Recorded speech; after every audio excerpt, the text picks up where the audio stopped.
ഷൊർണൂരിൽ രാഷ്ട്രീയ അംഗം കേരളത്തിൽ തെരഞ്ഞെടുപ്പിന് ചൂടേറുകയാണ്. സംസ്ഥാനത്ത് നടക്കുന്ന പൊതുതെരഞ്ഞെടുപ്പിന് ഇനി വെറും 3 ദിവസങ്ങൾ മാത്രമാണ് ബാക്കിയുള്ളത്. 10 വർഷത്തെ തുടർഭരണത്തിന് ശേഷം വീണ്ടും നിർണായകമായ പോരാട്ടമാണ് CPM-ന് മുന്നിലുള്ളതെങ്കിൽ ഭരണം തിരിച്ചുപിടിക്കുക എന്ന ഒറ്റ ലക്ഷ്യത്തിലാണ് UDF. ഇടതുപക്ഷത്തിന്റെ ഭരണവീഴ്ചകളും CPM-ലെ കൊഴിഞ്ഞുപോകുമെല്ലാം ആയുധമാക്കുകയാണ് വലതുപക്ഷം.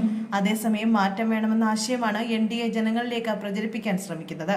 അതുകൊണ്ട് തന്നെ ഈ തെരഞ്ഞെടുപ്പിലെ ഓരോ മണ്ഡലങ്ങളും നിർണായകമാണ്.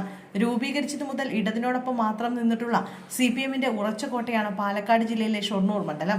ഷൊർണൂർ, ചെർപ്പുളശ്ശേരി നഗരസഭകളും ഒറ്റപ്പാലം താലൂക്കിലെ അനങ്ങനടി, ചളവറ, നെല്ലായ, തൃക്കടിരി, വാണിയംകുളം, വെള്ളിനേഴി എന്നീ ഗ്രാമപഞ്ചായത്തുകളും ഉൾക്കൊള്ളുന്ന നിയമസഭാ മണ്ഡലമാണ് ഷൊർണൂർ നിയമസഭാ മണ്ഡലം. 2008-ൽ രൂപീകൃതമായ മണ്ഡലത്തിൽ ആദ്യത്തെ പൊതു തെരഞ്ഞെടുപ്പ് നടന്നത് 2011-ലായിരുന്നു. ഇടതുപക്ഷത്തിന്റെ സ്ഥാനാർത്ഥി KS സലീഖയാണ് ഷൊർണൂർ മണ്ഡലത്തിൽ ആദ്യ MLA ആയി അധികാരത്തിലേറിയത്. UDF സ്ഥാനാർത്ഥി ശാന്ത ജയറാമിനെയാണ് KS സലീഖ പരാജയപ്പെടുത്തിയത്. അതിനുശേഷം 2016-ൽ വീണ്ടും ഇടതുപക്ഷത്തിന്റെ പ്രതിനിധിയായി MLA PK ശശി അധികാരത്തിലേറിയിരുന്നു. 2021-ൽ നടന്ന തെരഞ്ഞെടുപ്പിലാണ് PP മമ്മിക്കുട്ടി എത്തുന്നത്. അപ്പോൾ 2026-ൽ നടക്കുന്ന നിയമസഭാ തെരഞ്ഞെടുപ്പിലും ഇടതുപക്ഷത്തിന്റെ സ്ഥാനാർത്ഥിയാകുന്നത് P മമ്മിക്കുട്ടി തന്നെയാണ്. UDF-ൽ നിന്ന് P ഹരിഗോവിന്ദനും NDA സ്ഥാനാർത്ഥിയായി ശങ്കുട്ടിദാസും മത്സര രംഗത്തുണ്ട്.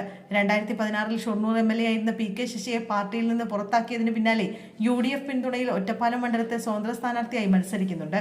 നിലവിലെ രാഷ്ട്രീയ സാഹചര്യത്തിൽ ഷൊർണൂർ മണ്ഡലത്തിലെ ഫലം CPM-ന് നിർണായകമാണ്.